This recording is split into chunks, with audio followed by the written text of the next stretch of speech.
Hello friend, मामी kitchen को आपण मानू बहुत बहुत स्वागत। आज आसतु आमे पाଳ छतुर चटणी प्रस्तुत करिबा।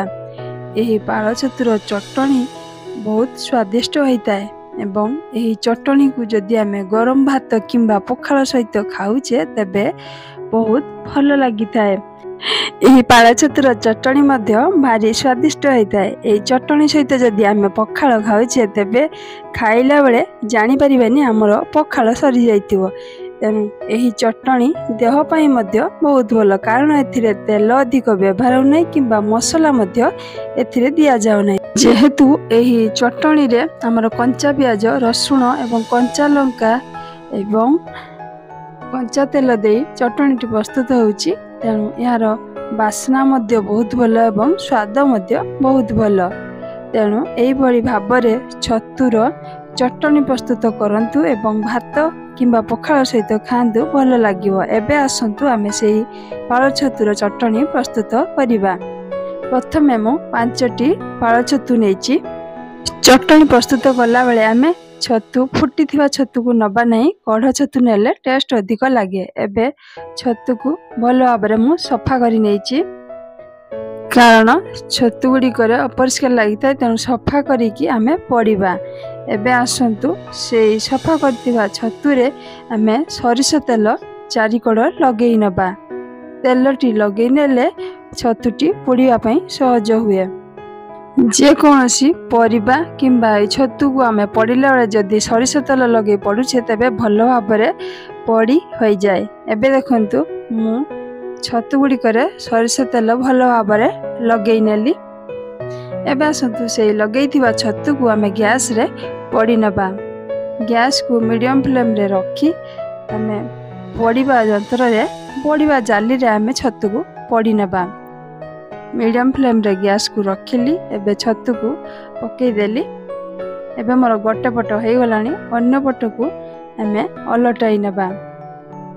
जदि आमे गैस को हाई फ्लेम रे रखी पड़ुचे तेबे छतु गुडी को अधिक पड़ी होई जिवो एवं तार स्वाद मध्य भल लागिवो नै। एबे देखंतु मु छतु को अलटाई नेली। गोटे पट हो गला, एबे अन्य पट को अलटाई नेली। एई भली भाबरे आमे छतु को पड़ी नबा। एबे मोर भल भाबरे छतु गुडी को पड़ी हो गलानी। अन्य पात्र को खोली नबा। एबे रहितबा छतु को सेही भली भाबरे आमे सेही जाली रे पड़ी नबा।